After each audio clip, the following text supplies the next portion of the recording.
Hola, ¿cómo están? Bienvenidas, bienvenidos a CNN Prime. Hoy es lunes, por lo tanto, es lunes de Dirección La Moneda. Francisca Cárdenas, Colomba Eijols nos van a contar todos los entretelones del poder, los temas más relevantes y lo que hay detrás de ellos. Así es que esperen Estación La Moneda, Dirección La Moneda digo, y luego también muy relevante, Tolerancia Cero. Va a estar con nosotros el diputado Gonzalo Vinter. Agenda abierta en Tolerancia Cero con todo el análisis además del panel. Pero hoy lunes comenzamos la jornada noticiosa en CNN Prime con estos titulares. 6 estaciones de la línea 5 del Metro de Santiago permanecieron cerradas luego de que se produjera un incendio en un vagón a la altura de la estación Santa Isabel. La emergencia movilizó al menos 21 carros de bomberos y obligó a suspender el servicio entre Plaza de Armas e Irarrázaval. La interrupción provocó una masiva congestión de pasajeros, tanto en el metro como en el sistema de Redbus, especialmente en la línea 1, mientras miles de usuarios buscaban alternativas para desplazarse. El intenso sistema frontal que afecta a la zona centro-sur dejó tornados en al menos 4 comunas de la región de Ñuble. Según Senapred, el fenómeno habría alcanzado vientos de hasta 135 kilómetros por hora, provocando daños en viviendas e infraestructura. En paralelo, continúan los desbordes de ríos y esteros entre las regiones de O'Higgins y Los Ríos. El Poder Judicial confirmó que el examen de ADN estableció que la mujer encontrada en Argentina corresponde a Bernarda Vera, quien permanecía registrada como detenida desaparecida. Desde el gobierno señalaron que esperarán el avance de la investigación antes de emitir un pronunciamiento, mientras que la UDI solicitó recuperar los recursos públicos entregados a la familia de la ex militante del MIR durante los años en que fue buscada. Francia y España combaten los intensos incendios forestales que avanzan cerca de Burdeos y Madrid, respectivamente.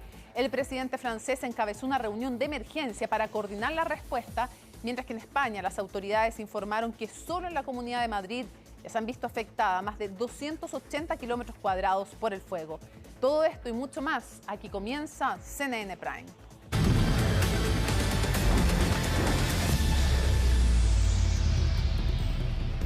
Nos vamos rápidamente a la comuna de Providencia, donde hace algunos minutos se produjo una alarma de incendio en la estación de Metro Santa Isabel y se dio instrucción de evacuar la estación Baquedano.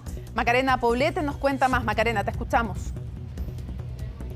Hola, ¿cómo estás, Mónica? Claro, estamos en la intersección de Santa Isabel con General Bustamantes, aquí en el metro Santa Isabel, donde, como tú bien lo decías, se provocó un incendio debido a... todavía no sabemos a qué, todavía no sabemos las causas específicas, el origen de este incendio. Solo sabemos que puede ser una falla mecánica o también puede ser un objeto que estaba en la línea del metro que provoca este incendio por debajo de uno de los vagones del metro, y también algunos de los videos que también veíamos en redes sociales se ve una gran cantidad de vagones de este metro afectado, y también el delegado presidencial Germán Codina nos mencionaba que podía ser también afectados otros vagones del metro de Santiago. También están actualmente 3 estaciones de la línea 5 cerradas: Irarrázaval, también la que estamos acá, Santa Isabel, y otra más también de la línea 5. Hay algunos tramos también donde está fluyendo, digamos, el metro de Santiago desde la plaza de Maipú hasta Baquedano, y luego también tenemos desde Ñuble hasta Vicente Valdés. Al respecto, las autoridades nos han estado informando, actualizando sobre también el estado de este incendio, que ahora ha aminorado mucho más. Bomberos ha podido atacar este incendio y ha evitado que se pueda expandir, y según el delegado presidencial, como lo decíamos anteriormente, Germán Codina informó de que este incendio ya está controlado.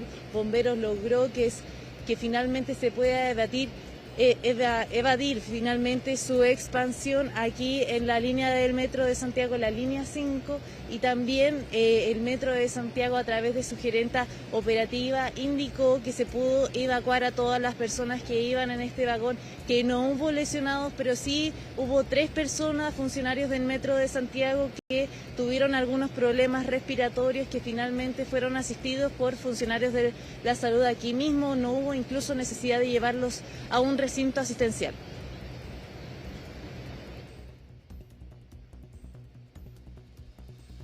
Se está a la espera de que el comandante de bomberos logre ya comunicar la extinción completa del incendio para que el equipo de Metro pueda acercar la maquinaria necesaria para poder remolcar el tren que se encuentra en este minuto varado, ¿no es cierto?, por la desenergización que se hizo de la vía, y poder desplazarlo y con eso chequear las instalaciones de la estación y poder, una vez con este chequeo, definir cuál va a ser la demora en reponer el servicio. Si es que hubiera, por ejemplo, que desarrollar alguna intervención del cableado o alguna otra labor por parte de Metro.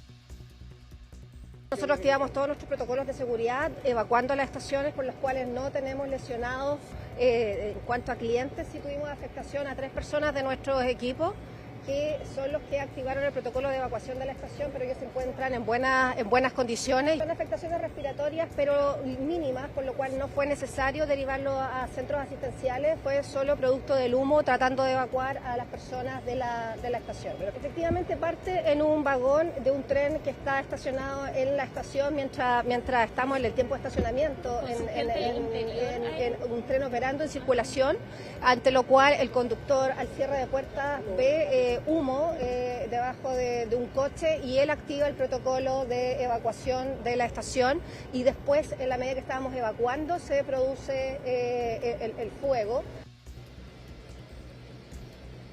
Ahí nos detallaba entonces la gerenta operativa de Metro respecto a lo que sucedió en ese momento cuando se activa este incendio y finalmente queda toda la infraestructura de este metro dañada. Ahora vemos algunas señales aquí en el lugar de que finalmente el incendio está controlado. Una de ellas es que finalmente se trae el extractor acá al lugar y también llega un furgón incluso de las investigaciones de bomberos para posiblemente y digamos probablemente indagar el origen de este incendio, que aún no se sabe, como lo decíamos anteriormente, si es finalmente por una falla mecánica o también por un objeto que quizás pueda haber estado en la línea del metro. También otro de los aspectos que hemos podido recopilar acá en el lugar es que hay 26 carros de bomberos también tratando de apaciguar este incendio, apagarlo debido a esta segunda alarma de incendio que se provoca aquí en el metro Santa Isabel. Algunos detalles también que nos entregaron las autoridades es que el vagón que finalmente se incendia era uno de los más viejos que estaban en la línea 5, lo que posiblemente podemos inferir, aunque no está confirmado, de que pueda ser por una falla mecánica debido a la antigüedad de este vagón del metro, que finalmente queda dañado, y también los metros, digamos, que estaban cercanos a él.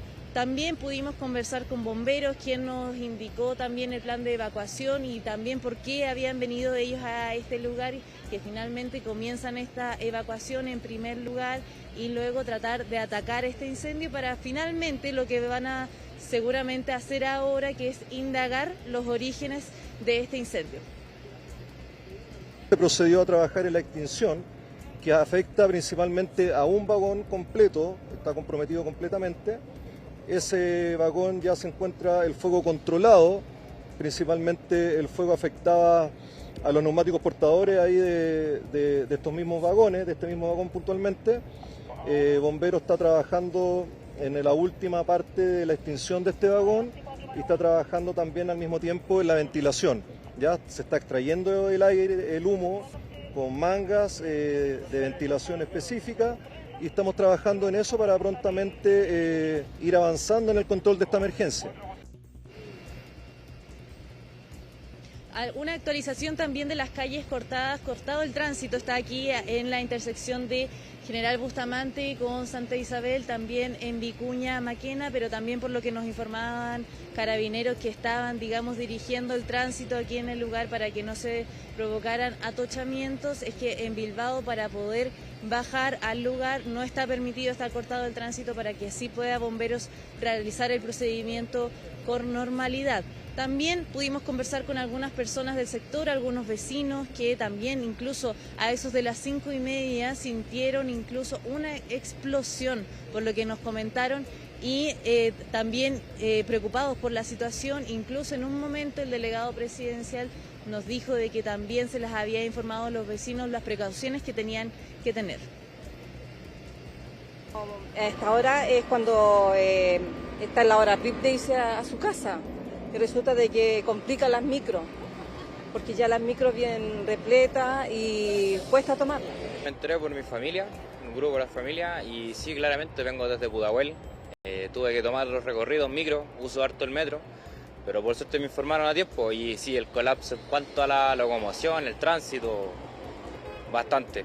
Ya por la hora que es, yo pienso que voy a llegar muy tarde, porque estaba esperando por lo menos acá ya 15 minutos de la micro y todavía no ha llegado.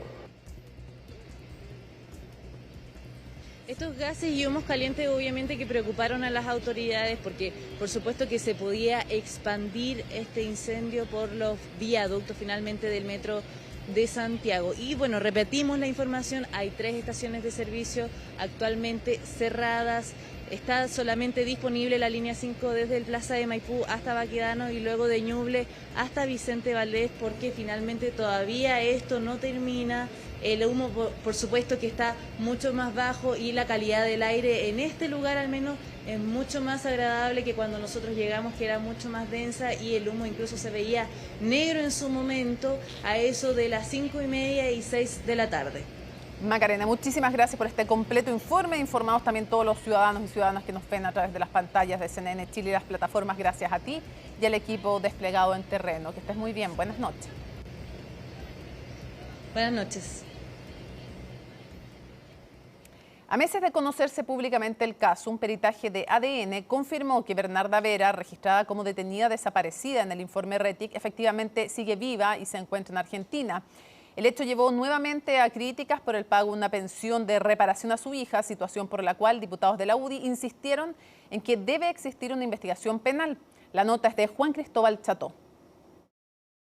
Tras meses de duda, un examen de ADN confirmó que Bernarda Vera, quien figura como detenida desaparecida en registros oficiales, se encuentra con vida en Argentina. Vera era militante del MIR y, según el informe RETIC, habría sido detenida en octubre de 1973, tras lo cual se presumió que, al igual que varios otros detenidos de la zona de Liquiñe, fue ejecutada en el puente Villarrica sobre el río Tolten. Desde el gobierno evitaron referirse al más reciente antecedente que contradice esta versión. Entiendo que hoy día el juez que lleva la causa se reunió y comunicó a los familiares que había prácticamente un 100% de coincidencia en el ADN de esta persona que usted señala, pero al mismo tiempo, expresamente todos sabemos que hay una investigación de carácter reservada o secreta y esperaremos el desarrollo y la conclusión de la misma para emitir algún tipo de comentario. Cuando se dio a conocer el caso, previo a la confirmación del examen, a fines del año pasado, desde la UDI presentaron una denuncia en la Fiscalía por el eventual cobro indebido de la pensión de reparación de la hija de Bernarda Vera, quien tenía solo 2 años cuando su madre desapareció. Hoy también llamaron a investigar el caso por caso ante esta confirmación, mientras que dentro del propio oficialismo comparten la preocupación por el caso, pero con matices. Se prueba que lo que denunciamos en el mes de noviembre y luego reiteramos en enero era real y la pregunta ahora es, ¿Bernarda Vera es la única detenida desaparecida que ha aparecido o hay más casos en Chile? Ese es el desafío que le planteamos al ministro del Interior. La confirmación de que la señora Bernarda Vera está viva y reside en Argentina pone en entredicho el sistema de reparación en materia de derechos humanos y afecta la confianza en un mecanismo que debe ser especialmente riguroso para proteger a las verdaderas víctimas. Eso sí, este caso no puede utilizarse para relativizar las violaciones a los derechos humanos ocurridos durante el periodo de la dictadura. El llamado del diputado Alessandri suscitó críticas desde la oposición, mientras que la agrupación de familiares de ejecutados políticos tomó esta confirmación como una buena noticia y su presidenta, a título personal, dijo no tener reparos frente a futuras investigaciones a casos similares. Me parece realmente preocupante las palabras del presidente de la Cámara de Diputados que habla de cuántos más estarán en estas condiciones. Yo le quiero decir que la preocupación mayor es que la impunidad y el pacto de silencio no permite saber la verdad de lo ocurrido a nuestros desaparecidos ni quiénes son los responsables, en su mayoría. Si hablamos de 1092, bueno, podemos hablar felizmente de 1091 detenidos y detenidas desaparecidas. Pero felizmente se confirma que era ella. Y digo felizmente porque antes que siga siendo una detenida desaparecida, que aparezca con vida. Que revisen lo que quieran revisar. Aquí ningún familiar la tragedia que le llevaron a la familia, a sus hogares, a sus hijos, a sus nietos, a su esposa, a su madre, tiene el precio. Ningún dinero del mundo podría borrar la huella del dolor y que psicológicamente nos dañaron el resto de nuestra vida. Sobre las pensiones de reparación hay jurisprudencia en este tipo de casos. En 2009 la justicia investigó cobros indebidos de pensiones por 2 casos similares, sin embargo ambas personas resultaron absueltas. Un video protagonizado por Ítalo Omeña, militante del Partido Nacional Libertario y ahora ex asesor del diputado Hans Marowski, porque fue sacado, removido de ese cargo, desató una fuerte polémica tras la difusión de comentarios sobre menores de edad y niños con trastorno del espectro autista. Sus declaraciones provocaron rechazo transversal del mundo político y desataron críticas sobre la respuesta del partido frente a la controversia. El informe es de Sebastián Riz. Este es su favorito, el que estábamos esperando. No encontré el tamaño que te gusta, sé que te gustan más grandes, pero es de la edad. Esta es solo una parte del video que se difundió rápidamente por redes sociales. La razón, uno de sus protagonistas es Ítalo Omeña, militante y ex candidato a diputado por el Partido Nacional Libertario y hasta hace pocos días asesor legislativo del diputado Hans Marowski. Declaraciones que generaron una ola de críticas que rápidamente derivó en su salida del Congreso. Este es por si quieres buscar niños de verdad. Son dulces a la antigua, así que normalmente estos dulces les gustan a los niños con autismo, que son los que no hablan. Declaraciones del ahora ex asesor legislativo que generó un rechazo transversal por el contenido, pero también por la respuesta de la directiva del partido que se desmarcó de los dichos de Omeña. ¿Existe la libertad de expresión? Sí.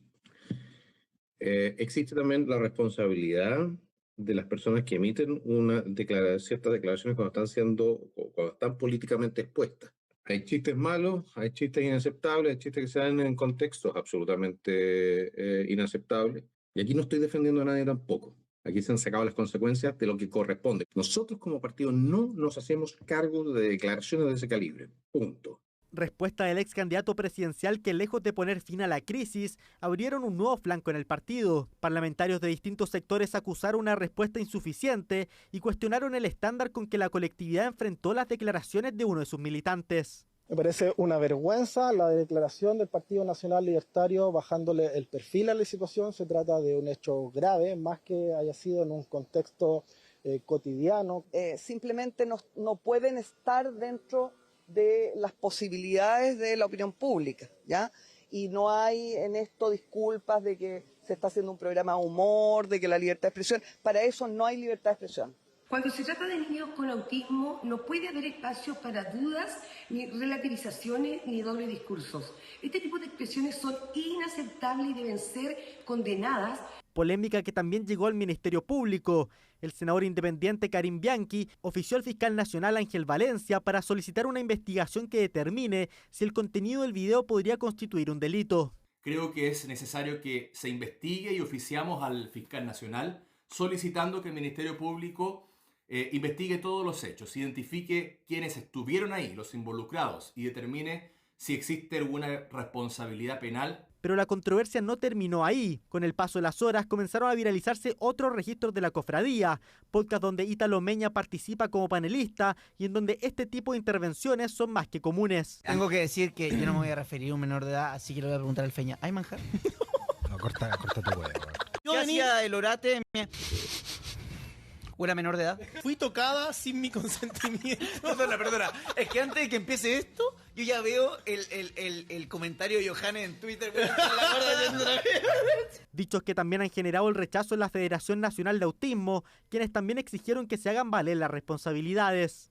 Las expresiones que hemos conocido durante el fin de semana no son solamente moralmente inaceptables, sino que además refuerzan estereotipos profundamente dañinos sobre las personas autistas, utilizándolas como objeto de burla y vinculándolas de manera irresponsable con situaciones de vulneración de derechos. Desde FENAUT exigimos responsabilidad pública y política, y además legal. Quienes ejerzan cargo de representación de asesoría deben actuar con respeto irrestricto hacia los derechos de la niñez y de las personas con discapacidad, además de toda la ciudadanía. Video que generó un amplio rechazo político y de las instituciones ligadas a la protección infantil en nuestro país. Una controversia que mantiene bajo presión al Partido Nacional Libertario y que ahora queda en manos del Ministerio Público. En 4 comunas de la región del Ñuble se han reportado tornados en medio del sistema frontal que afecta la zona centro-sur del país. Desde Senapred indicaron que el fenómeno habría alcanzado hasta los 135 kilómetros por hora. Además, se registraron desbordes de cursos de agua entre O'Higgins y Los Ríos. El informe es de Pablo Figueroa. Imágenes que causan preocupación en la zona centro-sur del país y que han llevado a que las autoridades tomen cartas en el asunto. Porque este lunes ha declarado alerta roja para todos los municipios de la región del Maule y en comunas como Tucapel, Cabrero y Los Ángeles en Biobío, por las crecidas y desbordes del río por el temporal. Las novedades de emergencia han estado asociadas a las crecidas y desbordes de cursos de agua, los que han ocasionado anegamientos e interrupción de caminos, principalmente en zonas del tramo entre las regiones de O'Higgins y Los Ríos. Tenemos altas probabilidades también de remoción en masa en lo que es la comuna de Corral y la zona costera de Valdinia. Partamos por el Maule, porque la Dirección de Aguas ha detallado que las situaciones hidrométricas del río Perquilauqué en San Manuel, el río Achibueno en Recoba, el río El Melado en El Salto, el río Maule en Armelillo y el río Palos en la Junta con Colorado se encuentran sobre el umbral rojo, lo que supone un aumento del riesgo para la población cercana a estos cauces del agua.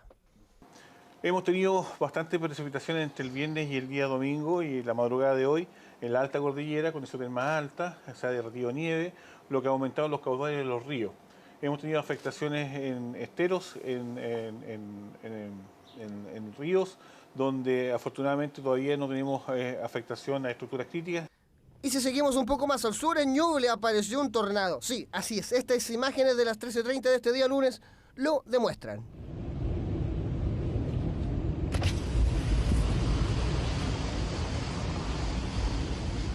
Se ha registrado la conformación de un tornado categoría EF0, el que según la Dirección Meteorológica de Chile alcanzó entre 105 y 137 kilómetros por hora, generando caída de árboles y otras afectaciones que están siendo evaluadas por los equipos municipales. En relación a la presencia de nubes convectivas con características tornádicas que se han presentado en comunas como Bulnes, El Carmen, San Ignacio y Chillán Viejo, queremos informar que esta es una situación en desarrollo. Como gobierno nos vamos a desplegar y llegar al lugar para hacer una evaluación y catastro de los posibles daños y sobre todo concretar las acciones de ayuda que necesiten las personas posiblemente afectadas. Desde Senapred nos encontramos monitoreando la situación. Pero además esto se suma que en el Biobío el monitoreo se centra en las estaciones Río Laja en Tucapel 2, Río Biobío en Longitudinal y San Carlos de Purén, que también están en el umbral rojo. Quiero hacer un llamado a todos los visitantes que acuden normalmente a los altos del Laja.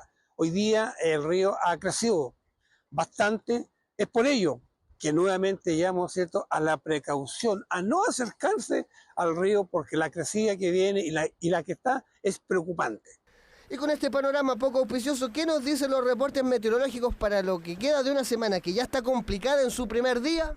Lo que queda a continuación es todavía algo de viento en algunos sectores del Maule, del Ñuble, Biobío, también en la Araucanía, y posteriormente estamos ya en un área de inestabilidad por el paso de este sistema frontal. Así es, un pequeño respiro, pero el jueves vuelven las malas noticias porque lamentablemente ingresa al sistema frontal a la zona entre el centro sur y sur, la misma zona afectada por estos días, y este sistema frontal ingresaría nuevamente, que podría superar los 60-70 kilómetros por hora. Y los reportes nos siguen trayendo malas noticias porque la próxima semana podría haber otro río atmosférico en los sectores más afectados de la zona centro-sur del país.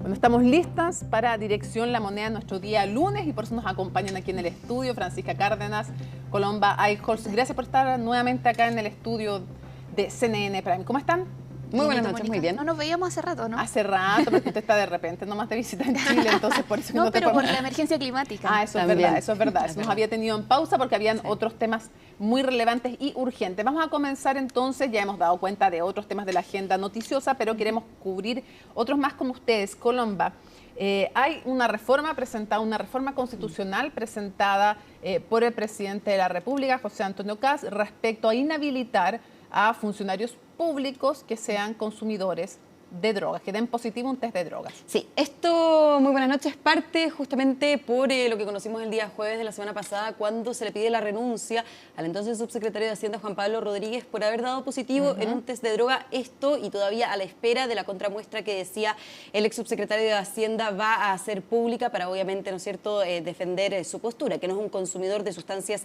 ilícitas. Se presenta entonces hoy día una reforma constitucional que incorpora una nueva sanción. Esta sanción sería el cese en el cargo de autoridades que den positivo justamente en estos test de droga. Y llama la atención también que en el discurso, Mónica y Fran, a modo de contexto, el presidente José Antonio Kast dice textualmente que cada persona que se realice uno de estos exámenes, como corresponda, con validez científica, con contramuestras, para que no sea utilizado de manera, ¿no es cierto?, política en el caso de las autoridades electas democráticamente. Entonces ya da luces de que en la reforma constitucional se va a esperar a la contramuestra. Eso también hay como un punto político, claro, ¿no es cierto?, para perder el cargo.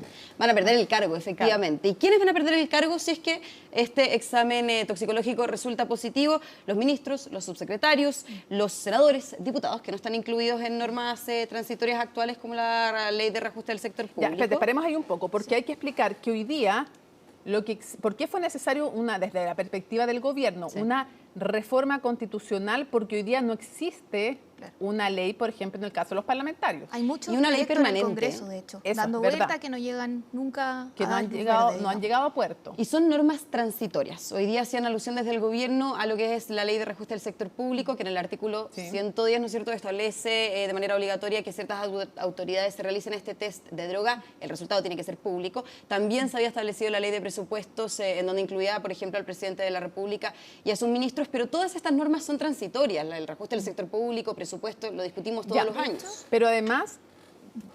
La de los senadores iba a decir que es aleatoria, a diferencia también de la del gobierno. Sí, es verdad, es aleatoria, no es para todos los senadores, todos los diputados. En ciertos tiempos determinados. Exacto, y además al ser en el fondo una norma sin carácter legal, la verdad es que hay parlamentarios que no sabemos si se lo hacen, no se lo hacen, o deciden no hacérselo y los pasan solamente a la Comisión de Ética por no hacerse, pero no hay nada más como consecuencia. Ahora, otros dicen también requiere reforma constitucional, porque perder el cargo en el caso de los diputados requiere una norma de otras características. Ahora, te pregunto de inmediato, Colomba, porque este es un tema popular, evidentemente estaba dentro de las promesas de campaña del expresidente, del presidente José Antonio Kast, pero la pregunta es, ¿a quiénes afectaría y a quiénes no? Ya, aquí, en la reforma constitucional, como decía, se considera esta sanción de cesación en el cargo para ciertas autoridades, como decía, ministros, subsecretarios, están también presentes los senadores, los diputados, incluso llega esto hasta los concejales. Todos los cargos, ¿no es cierto?, se amplía a los cargos de elección popular. Ahora, elección popular, el presidente de la República también es electo popularmente. No está, por lo menos ahora, en el comunicado que enviaron hoy día desde Presidencia. Esto es una reforma constitucional que va a ingresar al Congreso la próxima semana, y ahí obviamente vamos a conocer bien el detalle, pero claramente llama la atención que no esté el presidente de la República. Se lo pregunté a varios funcionarios hoy día del gobierno, del Palacio de la Moneda, no supieron contestar, pero también podríamos decir que... La razón pública que se ha dado es que no podría eventualmente ser cesado en el cargo sino a través de una acusación constitucional, pero eso también puede ser rebatido desde el propio punto de vista constitucional. Sí, efectivamente. Y hay, de hecho, un artículo que se puede interpretar en la Constitución para que justamente se declare como inhábil el incapacitado para, claro. Efectivamente. Y eso es justamente a lo que apelan, por ejemplo, abogados constitucionalistas que sí decían,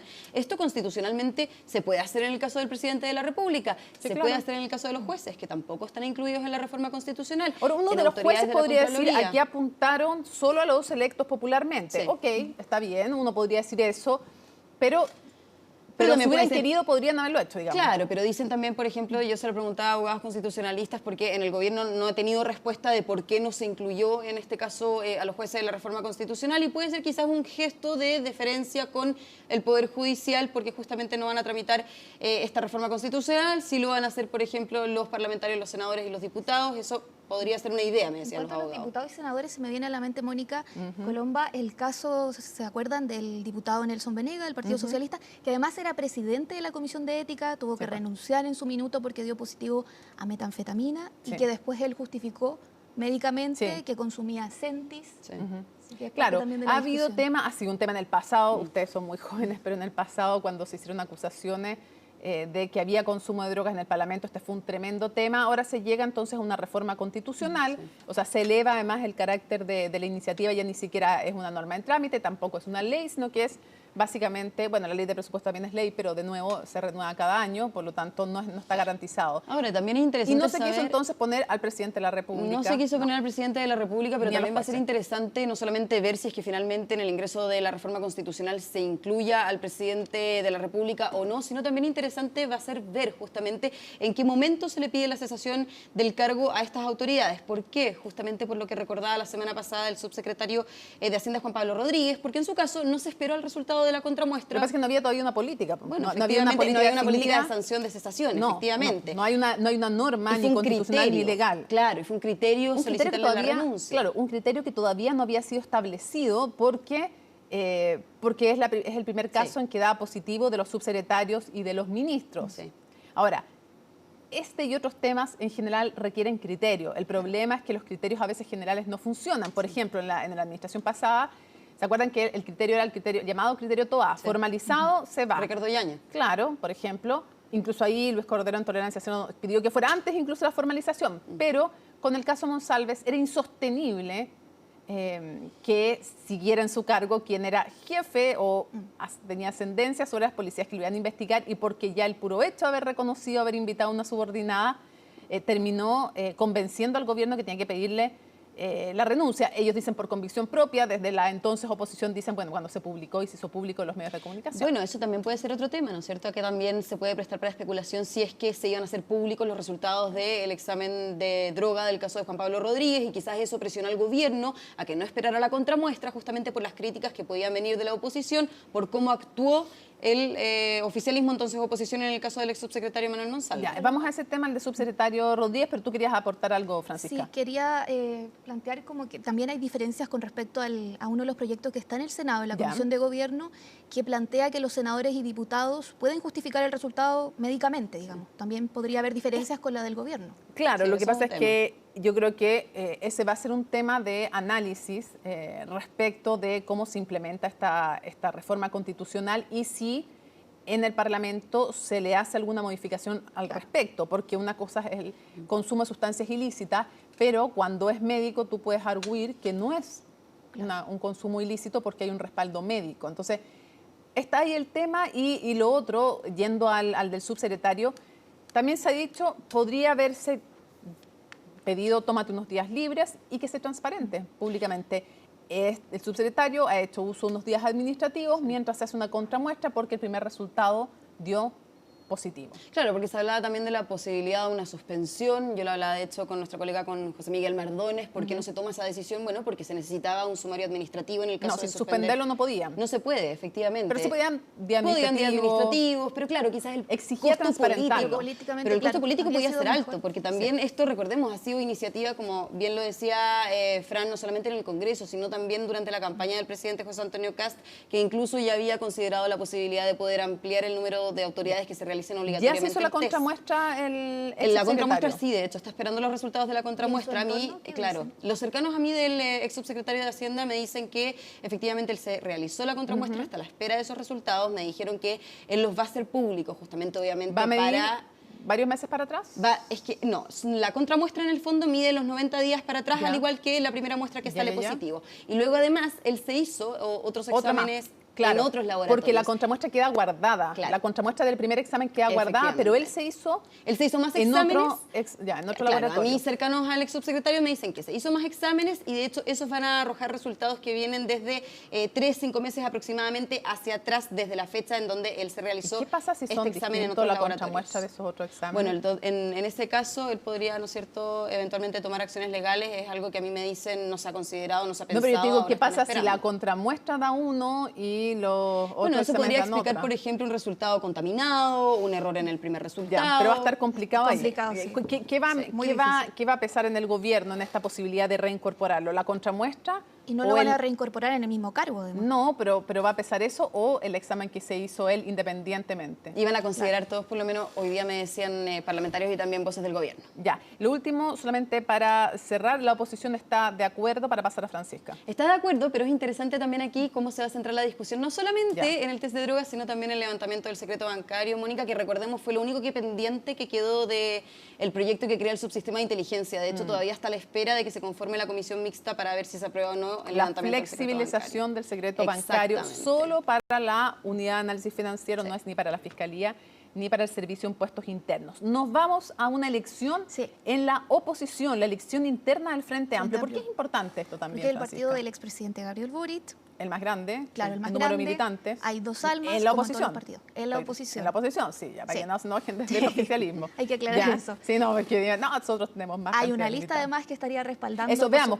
a ver, aquí ¿cuántas listas se enfrentan? Dos. Dos. Ya. Primero la de la diputada Gael Jomans, que va como candidata a presidenta con dos secretarios generales, secretaria ejecutiva y general, con Magda Cotet, Leonardo Cofré, que dicen ser esta renovación un poco del Frente Amplio. Aunque son parte del origen del Frente Amplio. Son parte del origen de las decisiones, pero ellos dicen ser una renovación. Y respecto a la directiva. Claro, respecto a la directiva, las decisiones que se toman y cómo quieren mostrarse también en el futuro, pero también algo muy importante, que ellos quieren abarcar las iniciativas a través del Congreso. Es decir, que el Frente Amplio tenga más peso en el Congreso. Y hay una pregunta, ¿quiénes están con Gael Jomans? ¿Quiénes están? Yo sé que está, por ejemplo, porque ya lo he dicho públicamente en más de una ocasión. Antonia Orellana. Ya, ella también, que se pensó que podría haber postulado en un puesto en la lista. No lo hizo finalmente.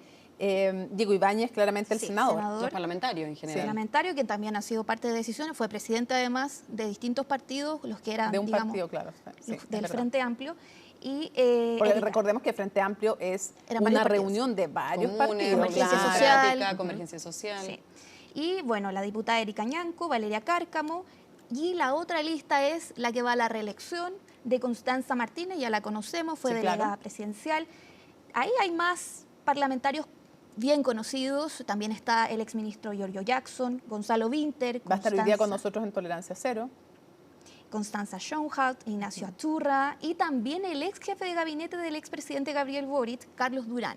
Hay varias figuras importantes también. Y lo más relevante es que está el expresidente, sí, es verdad. Ahora, ¿creen que tienen alguna posibilidad de ganar la lista de Gael Jomans? Me imagino que sí, si no postularían, te van a decir siempre que sí, pero estando donde está, porque uno va viendo como las fuerzas, cómo se agrupan, estando el expresidente Boric con una de las listas. Lo que me dicen en off, por supuesto, es que ellos creen que Gael es mejor líder, por ejemplo, estoy leyendo textualmente, más firme, conocida, jefa de bancada, tiene más peso en el Congreso y que la continuidad, dicen algunos, nos mantiene un poco en la irrelevancia. Ya, pero de las figuras más conocidas, aparte del expresidente de la República, Giorgio Bocardo también está. Ya, o sea, es como, claro, uno podría decir que tienen más cercanía con el ex gobierno, pero además están las figuras más conocidas probablemente del Frente Amplio, aparte del expresidente, que son los alcaldes. Sí, Tomás Bodanovich, posiblemente Macarena Ripamonti también en la lista de Constanza Martínez. Y bueno, desde el otro lado dicen que ellos no están de acuerdo y no creen en ese tipo de recambio que se plantea. No le compran lo de la renovación. No se lo compran, así me lo dijeron así en off. No me compro ese tipo de recambio, porque la gente de Gael, dicen ellos, también está en la directiva nacional actual y siempre han estado arriba de todo, igual que la gente de Antonia Orellana y Diego ¿Cuál es la Ibáñez. diferencia real? ¿Es, por ejemplo, cómo piensan ser oposición? Sí, la diferencia entre movimiento y partido, por ejemplo, y algo importante que conversábamos también, Mónica, cómo se van a llevar con los otros partidos de oposición. El socialismo democrático, también con el Partido Comunista. De hecho, Gael Jomans dijo en una entrevista en La Segunda que ella no ve como una competencia a esos partidos. Ya. Así que eso es importante también. Un minuto para cada una para ir cerrando, menos de un minuto, con unas perlitas para cerrar. ¿Se quiebra o no se quiebra el municipalismo, Colomba? Imagínate, resumirlo en yo un diría minuto. que está quebrado completamente. De hecho, lo vamos a ver el 4 de agosto y qué va a pasar después del 4 de agosto, porque ahí se va a discutir el informe de la Comisión Mixta sobre el Plan de Reconstrucción Nacional, específicamente la compensación a los municipios por efecto del presupuesto que van a, ¿no es cierto?, dejar de recibir los municipios por la eliminación de las contribuciones. Eso podría, y esa fecha en particular, generar entonces un quiebre definitivo en el municipalismo por el enojo que hay con la oposición respecto de la directiva de la Asociación Chilena de Municipalidades. Podrían salirse y generar ahí una asociación progresista, decían algunos alcaldes de oposición, y por otro lado quizás podría esto generar la destitución del presidente de la Asociación Chilena de Municipalidades, Gustavo Alessandri. Le ponemos depende atención, del resultado, sí. Le ponemos atención entonces a aquello y le ponemos atención por tu parte al viaje del PC a Cuba. Solo preguntarte, pues tenemos que irnos a la pausa. ¿Quiénes van? Va Lautaro Carmona, presidente del PC, y la secretaria Bárbara Figueroa. Quizá algunos parlamentarios, como lo han hecho también durante todo este tiempo, que han realizado varios viajes a Cuba, la verdad, pero este es en especial por el homenaje a los 100 años de Fidel Castro, que ya recibió críticas. De un dictador, mira, van a homenajear a un dictador, ya. En fin, tema que ha sido muy, muy sensible en el interior de la oposición y que ha tenido en tensión al PC, incluso con el expresidente Gabriel Boric, con figuras del propio Partido Comunista también. Sabemos lo que le costó esa entrevista a la ex candidata Janet Jaraca. Se van a reunir ahí todos va a haber como una reunión mundial de los partidos comunistas y también va a estar Díaz-Canel. ¿Con quién se van a reunir? Colomba, Fran, muchísimas gracias por habernos acompañado. Nos vamos a la pausa y al regreso vamos a estar con Alicia Contreras aquí en CNN Prime.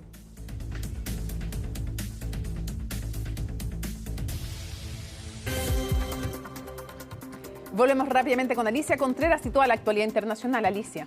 Vamos a partir, Mónica, en España y en Francia, porque se están registrando enormes incendios que han obligado a evacuar a 90.000 personas en España y 220.000 personas en Francia. Lo más grave de todo es que el miércoles comienza una nueva ola de calor. ¿Qué ha pasado y qué imágenes nos llegan desde Europa? Laura Soto nos cuenta.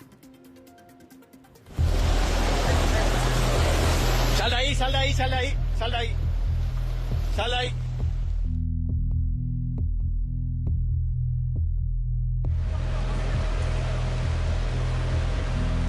Las llamas siguen sin dar tregua a España.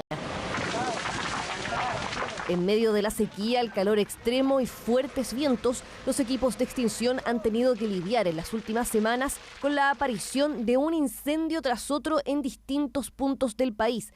Pero por estos días el foco está puesto a pocos kilómetros al oeste de la capital, Madrid.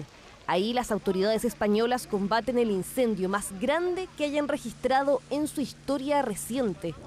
Lo que estamos viviendo no es una sucesión de episodios aislados, es, se ha dicho antes, la expresión más dolorosa de una emergencia climática que hace de los incendios de sexta generación más voraces, las olas de calor más frecuentes y nuestro territorio en consecuencia más vulnerable.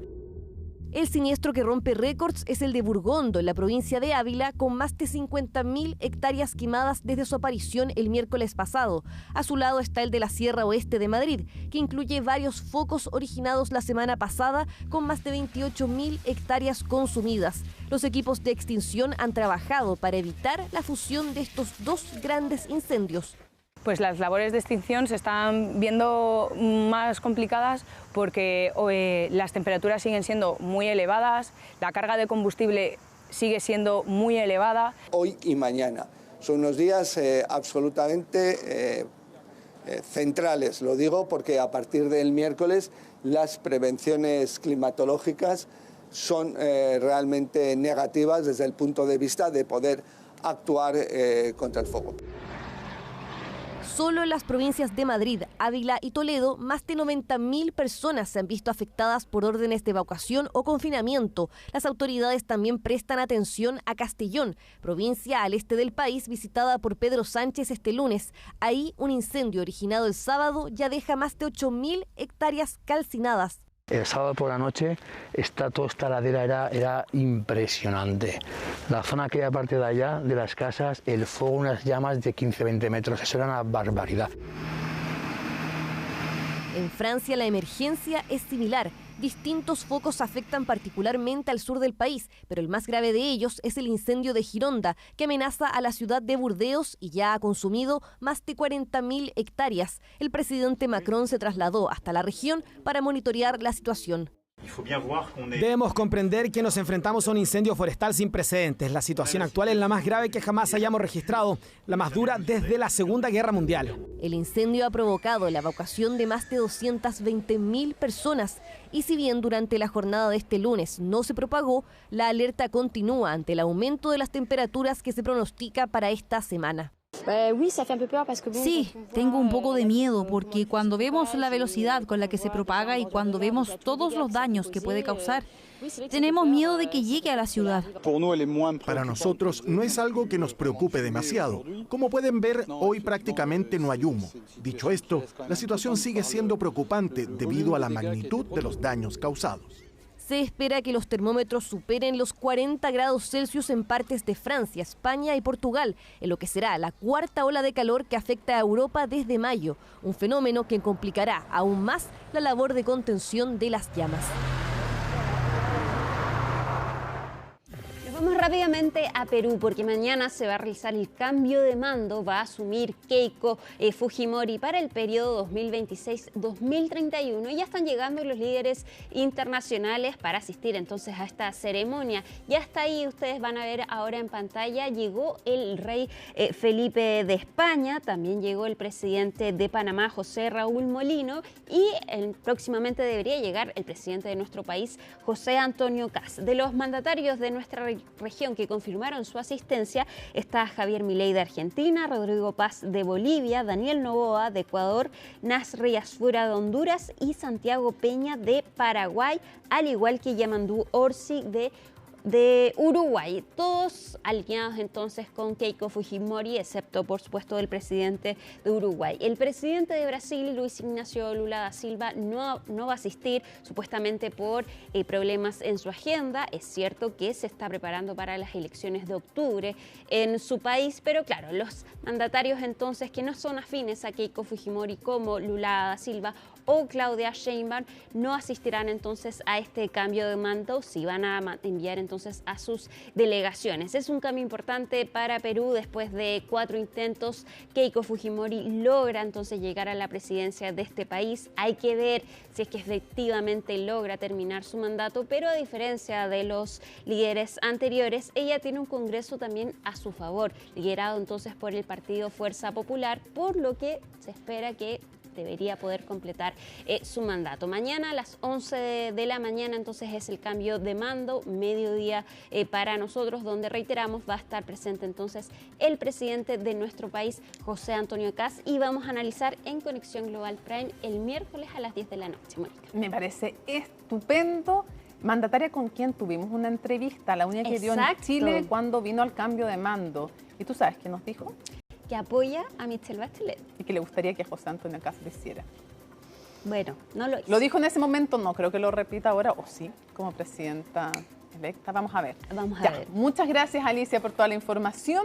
Y como siempre les decimos, lunes 27 de julio, así estuvo nuestro país y el mundo. Somos CNN Chile. Buenas noches.